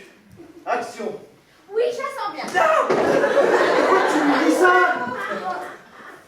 Tu m'avais demandé si je la sentais bien et t'as dit de reprendre mon été. Bah moi je te réponds. Hein. Oh, c'est mignon, ma petite poupée en sucre. Allez, on reprend la pièce. Ok? Action. Oh mon amour, mais je suis fille basque et tu es un gascon intelligent. Ne laissons pas la raison dicter nos sentiments. Fuyons. Viens me retrouver Alain Barrière. Alain Barrière, mais pourquoi il m'appelle Alain Barrière? Mamie, Alain Barrière, t'as vraiment un souci avec les noms, toi? Aimé. À la barrière. Ah oui, c'est ça, oui. Ma dulcinée. Oui. Mamie. À la barrière. Ok? Ok. Action. Oh mon cœur, attends-moi à la barrière où je mourrai d'amour. On dirait j'expire. Ah oui.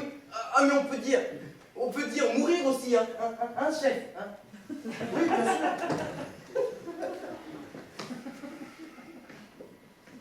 C'est, on dirait, Shakespeare. Tu sais, le monsieur qui a écrit plein de pièces, comme Molière, mais en anglais. C'est bien, ma puce. Et toi, Aimé? Sois plus naturel. Ok? On reprend à la barrière. Action. Attends-moi à la barrière, oh mon cœur, j'expire d'amour. J'expire.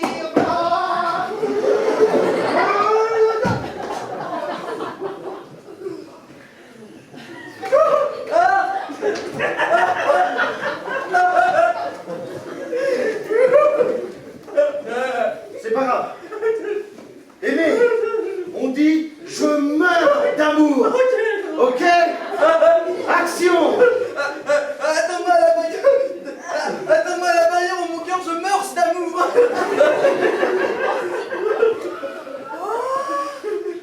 On dirait Shakespeare.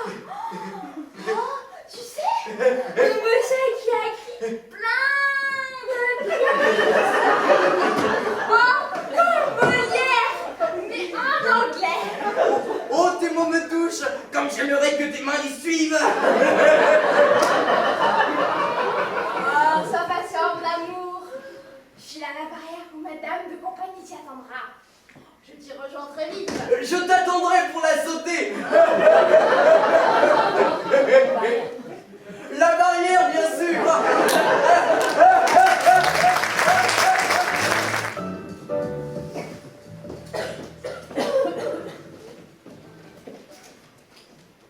C'est comme comment faites-vous pour apprendre tout ce texte?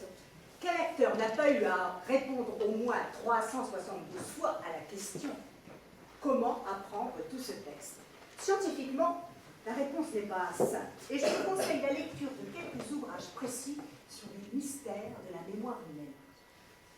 La banalité apparente de la question cache en effet de nombreuses énigmes. D'où vient-elle cette mémoire? C'est quoi la mémoire? Du gaz? Un courant électrique? De l'eau? Comment stockons-nous tous ces mots pour les ressortir dans le bon ordre, le moment adéquat?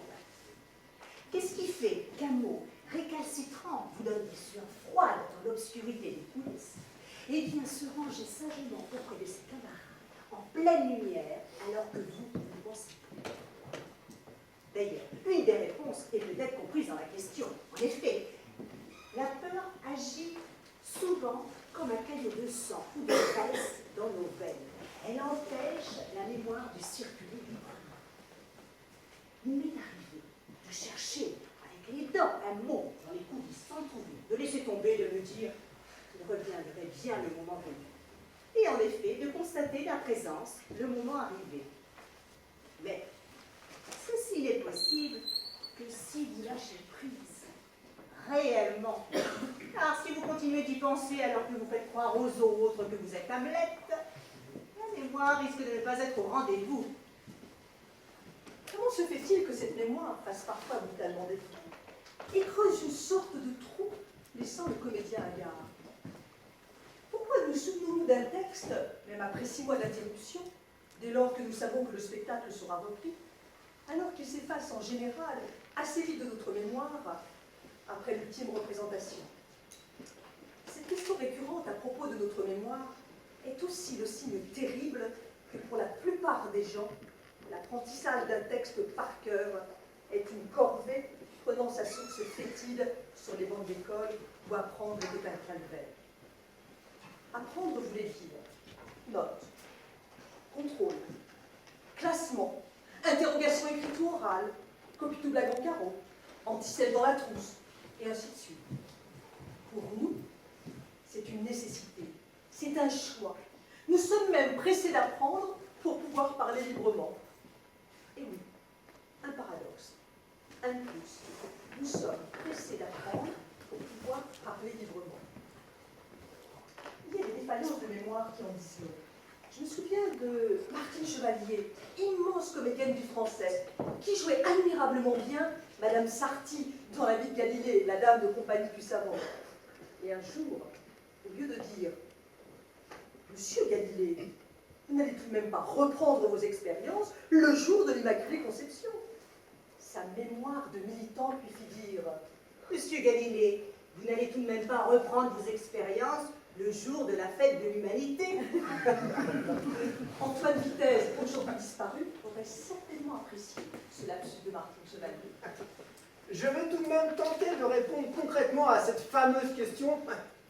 Comment faites-vous pour apprendre tout ce texte? Ma méthode est simple. Je m'isole quelque part en ayant pris soin d'emporter le texte de la pièce. Je l'ouvre à la page où mon personnage commence à parler. Je prends mon feutre fluo jaune et c'est parti. Première phrase, je la lis, je la cache et je la récite plusieurs fois. Puis je passe à la deuxième phrase, ou morceau de phrase lorsque celle-ci est un peu trop longue, que je lis, que je cache et que je prononce à haute voix. Puis je récite les deux et je passe à la troisième. Passionnant? Non. Une fois ce travail idéalement effectué, il faudra encore se frotter au réel d'une répétition. Et là, s'apercevoir que votre texte ne coule pas comme un joli rhume. Ce qui vous valait des compliments à la maison devient une sorte de bafouillage confus qui ressemble mal à ce qu'a voulu écrire Shakespeare. Il faudra des jours de répétition pour que cet apprentissage théorique et solitaire du texte ne s'affole plus en présence d'une action, même la plus simple. Il faut apprendre le sens de ce que l'on dit plus que les mots qui se suivent sur la page. Il faut être capable, lorsque vous récitez votre texte à votre concierge, et oui, parce que votre conjoint, lui, en a un peu ras-le-bol de vous faire répéter, de remplacer par un synonyme le mot manquant à l'appel. C'est ce travail de sens dès l'origine de l'apprentissage du texte qui vous en assurera la maîtrise, le sens comme ciment de tous ces mots. Savoir son texte, c'est être capable de vous le répéter alors que la télévision est allumée, que le téléphone sonne et que votre bébé n'arrête pas de pleurer.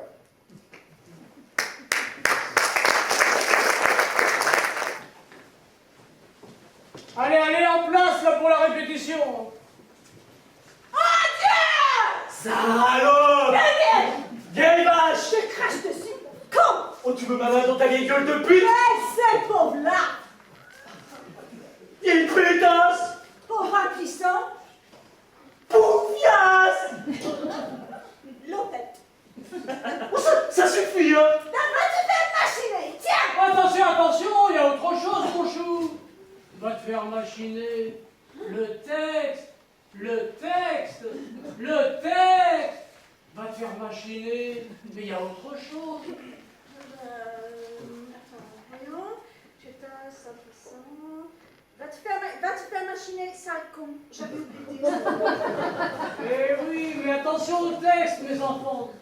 Va te faire machiner tout seul comme ça. C'est plat, c'est plat. Le texte, mon chou. J'avoue que cette écriture, c'est d'une telle densité. Et cette langue, c'est... Ben quoi? Bah écoute, on va rester là-dessus toute la nuit ou quoi? Attention les enfants. Là, je profite que la répétition soit arrêtée pour vous dire quelques petites choses à propos de la scène que nous venons de voir. Non. Surtout pour toi, ma chérie. Oui, je vous ai bien écouté. Mais ça manque un peu de poésie, tout ça. Attention, attention, la dimension poétique. Pas de réalisme, les enfants. Ou alors un certain réalisme, une certaine couleur. J'ai déjà demandé ce fameux réalisme irréel. N'est-ce pas, mon chou? Bah, c'est pas évident. On cherche, on tâtonne. Tu joues en vert, mon chou. C'est du mauve que je voudrais. Du mauve. Bah, je vais tâcher de faire du mauve. Bon, allez, on reprend. Reprenez là où vous avez arrêté. Oh, ça suffit, hein? John. Oh là, oh là, oh là, oh là. Chérie, mon chou. Tu dis John. Oui? Mais c'est pas John. C'est John. Dans John, il y a cessons de nous déchirer, John. Tu es mon mari. Nous sommes des amis d'enfance. Quand on s'est connus, souviens-toi, j'avais 17 ans et toi 18. Nos parents avaient loué pour les vacances 2 maisons mitoyennes dans le quartier résidentiel de Malibu. Et quelquefois, à la tombée du jour, tu enfourchais ta motocyclette. Et en cachette de mon père le pasteur, j'y grimpais aussi, en Amazon. Et nous partions serrés l'un contre l'autre pour de longues balades, John. Souviens-toi, John. On met tout ça dans John. Ah ouais. Bah, c'est un peu court, hein, c'est vrai. Pour défendre 4 lettres, je peux pas le taper. Bon, allez, on y reviendra. Enchaînons. Une cacahuète? Non, mon vieux. Qu'est-ce que tu joues là? Qu'est-ce que tu me fais? C'est un autre répertoire. C'est n'importe quoi. C'est nono, c'est nanette. Attention. D'abord, prends ton temps. Va les chercher. Après quoi? Ah, les cacahuètes. Eh oui, vas-y, prends ton temps. Compte 12. 1, 2, 3, 4, 5, 6, 7, 8, 9, 10, 11, 12. Ah, d'accord. 1, 2, 3, 4, 5, 6, 7, 8, 9, 10, 11, 12. Une cacahuète? C'est pas un marchand de cacahuètes sur la place du marché. Tu n'es pas handicapé. Faut trouver la motivation profonde de ton geste. C'est le sexe, évidemment. Le sexe? Eh oui, recommence, compte. 1, 2, 3. Vas-y. Tu as soudain follement envie de la culbuter sur la table de la cuisine. Oui, ça fait des mois que n'avons pas fait l'amour ensemble. Et tout à coup, le désir. Compte.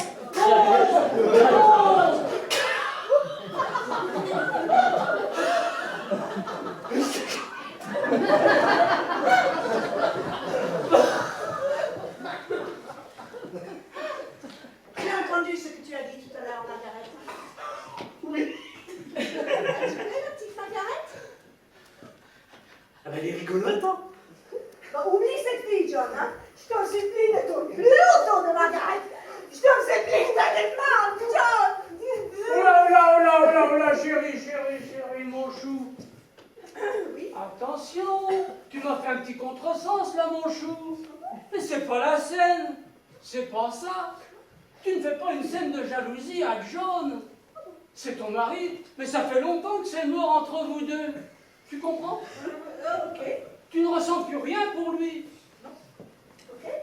Non, c'est la fille que tu aimes. Ah bon? C'est Margaret. Tu es amoureuse de Margaret, tu comprends? Ah, je suis amoureuse de la fille. Ah bah, c'est déjà plus corsé, hein. J'étais un peu gêné. Oh, c'est mieux. Bah, c'est plus, non, c'est plus. Bon, bien, restons sur le coup, les enfants. Allez, on s'endort. Restons sur le coup. Reprenons au début, s'il vous plaît. Du mauve, s'il vous plaît. Du mauve. Du mauve. Du mauve.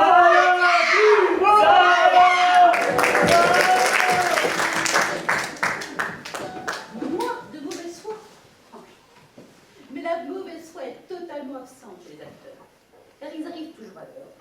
Ils connaissent toujours leur texte. Ils sont toujours satisfaits de la loge qu'on leur a attribuée. Les horaires de répétition leur conviennent toujours. Et ils n'ont jamais de réunions importantes pendant celle-ci.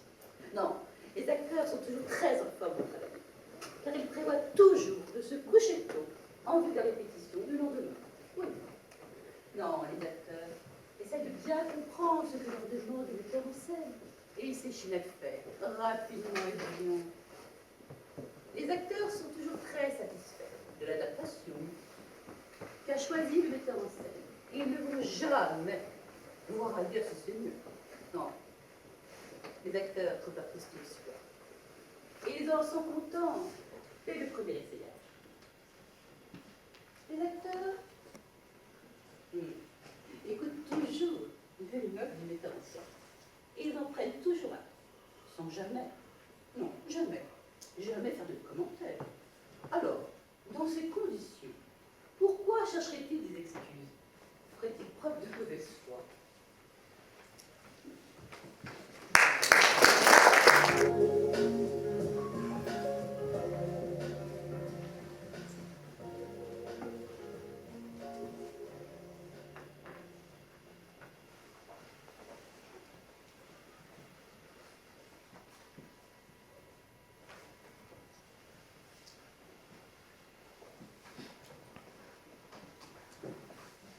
Bonjour, j'ai un rendez-vous avec Francis, vous êtes sans doute sa secrétaire.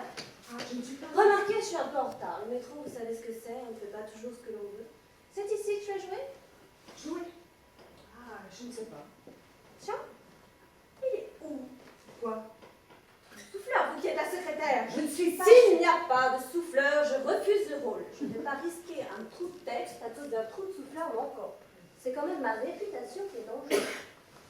Il y avait à cet endroit autrefois un trou, en effet. Il a été rebouché. Ah bon? Et pourquoi l'a-t-on bouché? Une comédienne est tombée dedans. Elle a eu un trou. Elle s'est approchée du souffleur qui dormait. Elle s'est penchée. Et comme elle était myope, elle est tombée dans le trou du souffleur.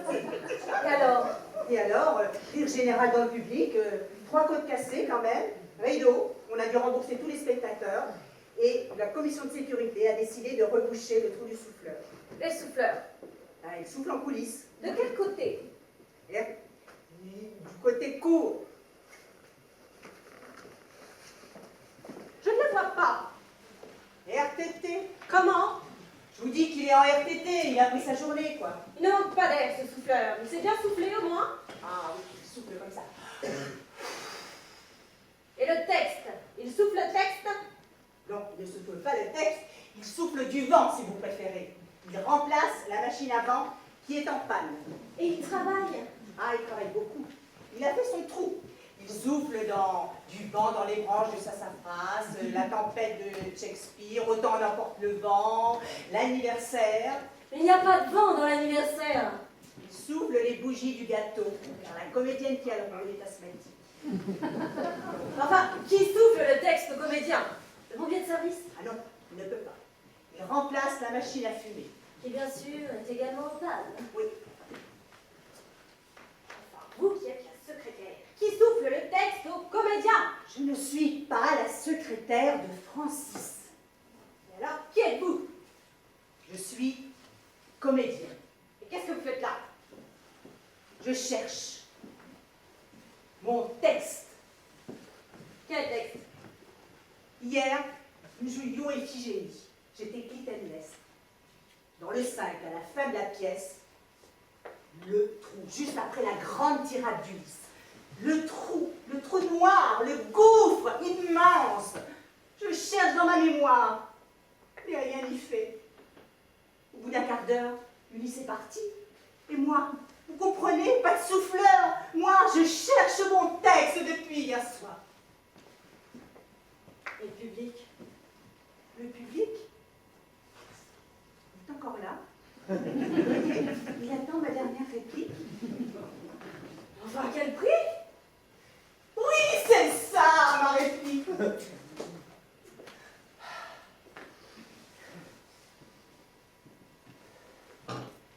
Par quel prix, quel encens, ô ciel, puis-je jamais récompenser Achille et payer tes bienfaits?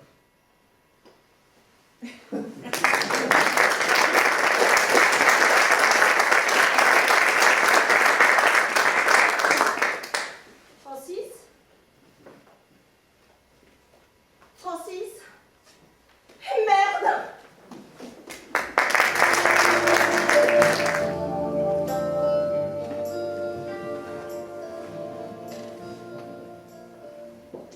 J comme jouer. La plupart des gens vont travailler.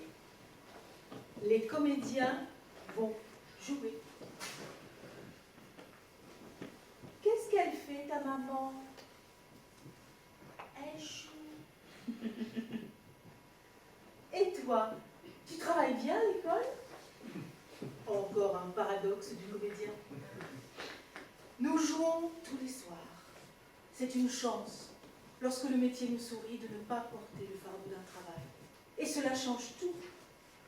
Il y a des difficultés dans ce métier. Comme tout le monde, nous sommes parfois fatigués, voire épuisés. Nous sommes tendus, stressés. Et nous pouvons même souffrir de ne pas y arriver, ou de l'ambiance qui règne pendant la répétition. Comme tout le monde, comme dans tous les métiers, nous jouons sérieusement, intensément, mais nous jouons.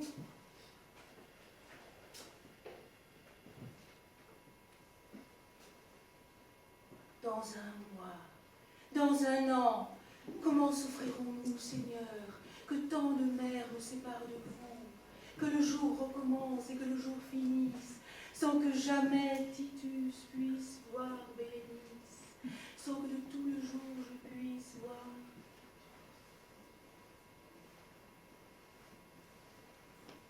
Taisez-vous. Allez répandre vos impertinences ailleurs. Et sachez que ce n'est pas à vous, à juger de mon cœur par le vôtre. Mon cœur est fait comme celui de tout le monde, de quoi le vôtre s'avise-t-il d'être fait comme celui de personne? Je vous dis que si elle osait, elle m'appellerait une originale. Si j'étais votre égale, nous verrions. Le travail à fâcher, Lisette. Ce n'est pas mon dessein. L'enfance se prolonge. Il n'y a qu'à voir le regard des acteurs lorsque les costumes et les décors sont livrés et qu'ils sont beaux. Les adultes ont tort de ne plus jouer. Jouer, c'est expulser, c'est mettre en scène nos peurs et nos angoisses. Jouer à la guerre ne pousse pas à faire la guerre plus tard. J'ai toujours trouvé un peu absurde la réticence de certains parents à offrir à leurs rejetons des pistolets en plastique, des petits soldats ou des maquettes d'avions de chasse, de peur d'en faire plus tard des militaires ou des tueurs en série. Jouer au papa et à la maman, c'est tenter de comprendre les faits et gestes parfois mystérieux de ces mêmes papas et mamans. Jouer au docteur, c'est découvrir son corps et celui de son cousin ou de sa cousine. Ça ne fera pas de vous un obsédé sexuel plus tard. Au contraire, jouer, c'est comprendre. Et c'est à toi. Passons la nôtre.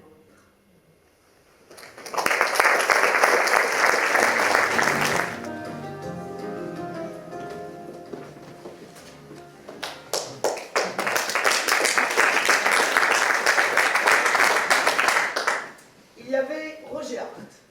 Et Donald c'est bien, hein, Donald et Cardwell. C'est timide, hein, quand même. Ouais, des amis. On va voir si elle est si balèze. L'un faisait les... D'accord. Enfin, ça va. Faut choisir. Alors. Très bien. Ouais. Et l'autre, on est Ouais. On est bien en même temps. Ah non, mais... Bon, mais n'empêche que sans ces deux noms, la télévision ne nous aurait montré que des spectacles avec des acteurs nus. Je prends sur un plateau vierge. L'une des actrices s'écartait de la ligne des saluts sur fond de décor bourgeois. Double rideau, tout en velours, table basse et flacon à... Ouais, j'entends. Whisky. C'est ça. Elle est jeune, hein. Flacon à whisky. Alors, elle écartait les bras pour faire taire l'enthousiasme télévisuel du public, pour annoncer le nom de ceux et celles qui avaient travaillé sur le spectacle. Suivez les noms des comédiens présents sur le plateau qui s'avançaient plus ou moins sobrement lorsque leur patronyme était prononcé, précédé d'un avec, bien ferme. C'était le samedi soir à la télé, ça s'appelait Au théâtre ce soir. Voilà, ouais. Et ça s'appelait Au théâtre ce soir. Là même. On voyait le public tout en brouhaha entrer dans le hall, prendre ses billets et que des hôtesses déchiraient en souriant, tout en leur montrant le chemin rouge et or. Moi j'étais môme et le théâtre n'était pas encore mon obsession à cette époque-là. Mais je regardais ça chez ma grand-mère, pendant que la soupe au riz refroidissait. Programme, disaient les ouvreuses. À table, disait ma grand-mère. Les théâtres changeaient suivant les pièges. On était à la capitale. Bon, c'est vrai, le répertoire n'était pas exactement celui du théâtre d'Aubervilliers. Mais on aimait. Le jeu des comédiens était codé, comme des partitions parfaitement huilées. Alors il y avait le mari, riche, buveur. Qu'est-ce que ça peut être d'autre un mari? Bon, mesdames, qu'est-ce que ça peut être d'autre un mari? Voilà. Encore? Voilà. Ah, j'ai entendu là. Maman. Menteur. Allez-y, plus fort des droits. Menteur, bien sûr. Des menteurs. Aussi. Et en plus, il avait des rendez-vous légèrement suspects. Mais sa femme qui travaillait pas, lui. À l'époque, on s'en foutait complètement. Eh ben, elle voyait rien, dit. Elle voyait rien. Elle voyait rien? Non, elle voyait pas. Et pourtant, dès la scène 2, on apprenait par un domestique blasé qu'elle avait un amant. Alors lui, l'amant, la quarantaine frisée, le nœud de cravate proéminent, arrivait toujours en trompe pour prendre des poses de roman photo, elle-même pour se servir un... Whisky. Eh ben non, un whisky. Il ne pas complètement... Ouais, c'était un coup whisky. Et d'ailleurs, dans ce genre, moi j'ai vu Jean Pierre manger une flèche avec un couteau et une fourchette sans se faire une tâche. Et suivant les histoires, il y avait une fille fraîchement adulte et déjà conne qui nous faisait entendre tous les mots des jeunes de l'époque ainsi que toutes les tendances sociétales du moment. Ou un fils un peu rebelle qui mâchait du chewing-gum et ne faisait jamais ses devoirs. Ça n'a pas vraiment changé. Hein.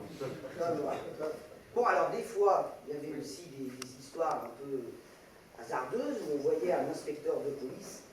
D'ailleurs, ça nous donnait l'occasion de retrouver un visage qu'on voyait dans les téléfilms de l'époque. Donc, qu'est-ce qu'il pouvait y avoir à l'époque? Série policière. Oui. Ah. Qu'est-ce qu'il y avait? Vidoc! Bravo, merci madame! On va rester par là parce que franchement. Donc il y avait Vidoc et puis il y avait aussi les. Ouais! Brigade Titi! Ah ouais! Donc il y avait un inspecteur de police, ou alors il y avait aussi un inspecteur du fisc qui vérifiait les comptes de monsieur. Et puis alors parfois, attention à poursuivre, parce que parfois, l'amant de madame était courtisé par mademoiselle et la maîtresse de monsieur donnait des surprendre au fils de monsieur. Ouais, non, en général, tout cela se terminait bien, pas de problème. Parfois, il y avait aussi Jacqueline, Maillon. Alors elle, on l'aimait, alors les parents l'adoraient. Elle l'envoyait, comme on disait. Ah, il me faisait rire avec ses mimiques. Et je ne sais pas si vous vous rappelez, mais le comble de notre bonheur était atteint lorsque l'acteur Jean-Jacques lui donnait la réplique. Alors là, c'était fabuleux. Il y en avait du monde, hein. Il y avait Rosie. Ouais. Dari, Gaulle qui pouvait se cacher dans l'abat-jour d'une lampe sur pied. Il y avait Roger. Non, c'est raté là. Eh ouais. Oui, Ouais. Sophie. L'arrête. Il y avait aussi là, mais là c'était Sophie Desmarais. Michel. Roux. Oui. Ouais, bravo. Claude Nico et Jacques. Fabrice. Non. Oui, bravo. Je vois que j'ai fait du vélo avec lui, c'est bien. Alors on a Fred, Marais, Michel Roux. Oui, non mais il y avait tout le monde, Micheline Dax Sûr. et tous les autres. Alors, bon, bien sûr, ce théâtre n'est Joanneau pas... aussi. Pardon. Joanneau, je sais pas son prénom. Jacques. Je n'entends pas.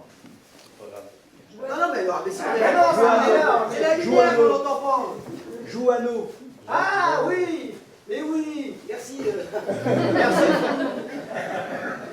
Moi, je sais pas, j'étais chez ma grand-mère à l'époque. Alors, je rien du tout. Ah ouais, t'étais pas là. Ah non, je mangeais ma soupe. Moi. Je prenais rien parce que je regardais. D'accord, c'est bien. Je me disais. Ah, merci. Et depuis, ça va. Et depuis, ça va très mieux. Donc là, ça va. Non, je sais plus où on en est là. Je suis en train de... J'ai hâte qu'on revienne à... Non, Voilà, je pense que c'est toi qui dois le dire. Bien sûr. Bien sûr. On va faire comme ça. Ah non, on était qu'effectivement. Mais oui. Merci. On va remettre la lumière comme ça. C'est pas facile, hein, merci. Monsieur est comédien, je pense qu'il doit trouver le problème. Hein. Donc ce théâtre n'était pas animé tout le monde. D'ailleurs, hop, je reviens, marche arrière parce qu'il n'avait rien vu. Hein. Et certains nous s'empressent d'oublier que gamin, l'abattage et les pitreries de ces comédiens les faisaient bien rire. Hein. J'ai hâte que la télévision publique ose revenir à un rendez-vous hebdomadaire avec le théâtre. En internant les genres, bien évidemment. Si j'avais été président de France Télévisions, Ah, vous m'avez fait peur. j'aurais dit à Sarkozy. C'est ça que vous voulez? De la culture? De l'exigence? Eh bien, chiche! Et puis moi, dès le lendemain, j'ai envoyé une camion une régie de camions. Oh là là là là là. Samedi soir, fait 3 fois qu'on la joue, désolé. On continue. Donc dès le lendemain, j'ai envoyé une noria de camions régie. Ça prenait au travers des mamettes des théâtres, tous les théâtres des Français de là-bas. D'accord? Et puis j'aurais picoré plein de centaines de théâtres, des spectacles, d'opéras, enfin, plein de choses, dans tous les styles et puis dans tous les genres. Et j'aurais donné rendez-vous tous les samedis soirs à 20h35 avec le spectacle vivant et refusé que l'on me communique les chiffres d'audience le lendemain matin. Rien à foutre. Vivre l'indépendance de la culture. D'ailleurs, à ce propos, je ne comprends pas pourquoi nous continuons à récolter et diffuser les résultats du chiffre d'audience, puisque la publicité est interdite après une certaine heure, c'est-à-dire après 20h30. Il l'a dit tout à l'heure. Ah bah oui. Il n'y a pas moi qui suis pas, ça me rassure. Ah oui. Tu me dis avec moi. Bon, le théâtre recommence à pointer le bout de son nez sur les chaînes de télévision publiques. Espérons que la diversité du spectacle vivant y sera célébrée. Voilà.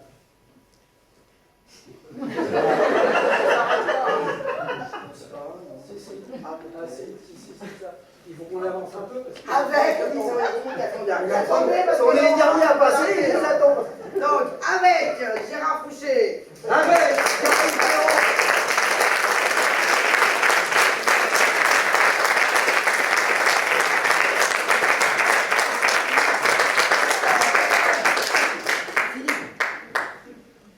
avec les décors. Le décor. Les décors. Pardon. Un comédien de la tour.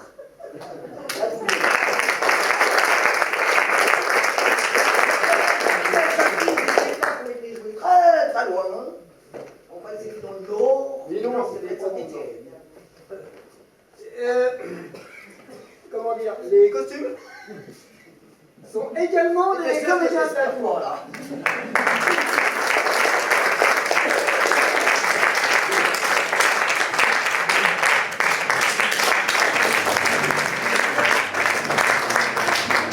Avis important, il est rappelé aux comédiens que toute révérence ou autre marque de satisfaction est interdite pendant les représentations, au même titre que les bis.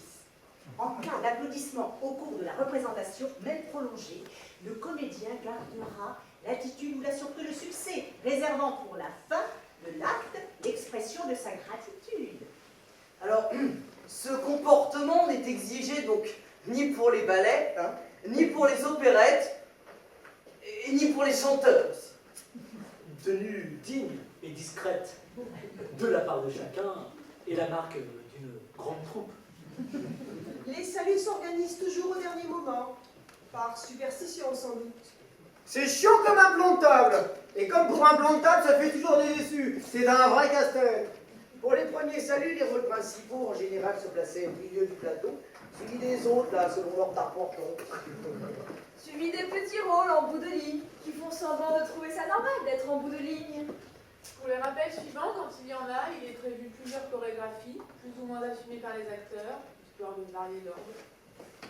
Et dans un élan de générosité, les derniers se retrouvent les premiers. Les saluts sont importants, il faut les régler. Ce n'est pas le défilé du 14 juillet, mais ce n'est pas non plus un tas de bons hommes en short sur une pelouse victorieuse. Une certaine honnêteté intellectuelle ne devrait pas pousser les acteurs à faire croire au public que ce n'est pas évident de sortir de leur personnage. Et c'est pour ça qu'un air grave et pénétré les submerge et les empêche de sourire. Pourtant, lorsqu'ils engueulaient le régisseur de plateau un quart d'heure plus tôt en coulisses, ce n'était pas Hamlet, mais bien Tartampion qui prenait des airs de patron de PME surmené. Certains comédiens cherchent leurs parents ou leurs amis dans la salle et leur adressent une certaine dédicace lorsqu'ils les ont trouvés. Parfois, une conversation s'engage carrément avec eux. Alors, ça t'a plu? Il manque plus que la bière et les kékés hués. Certains comédiens ayant bafouillé sur une réplique font carrément la gueule pendant les scènes. Il y a aussi le comédien qui salue comme on se décrotte les chaussures sur un paillasson, un noyau dans la bouche, l'air de dire « Merci les gars. Il faut y aller. J'ai un rendez-vous important dans un quart d'heure. Des fois, les artistes applaudissent le public, comme lui dire bravo et merci d'être resté jusqu'au bout. Vous avez beaucoup de courage. J'y pense. Dans ce cas-là, le plus simple serait de faire saluer le public, vous ne trouvez pas? Mais ce ne serait pas un salut, mais un chahut. Si on commençait le spectacle par les saluts, on gagnerait du temps. Et puis, il y a ceux qui, sincèrement, se mettent en ligne. Animés d'une joie modeste, la joie de ceux qui viennent de terminer un travail qu'ils aiment. et qui sont heureux de constater que le public l'a visiblement apprécié.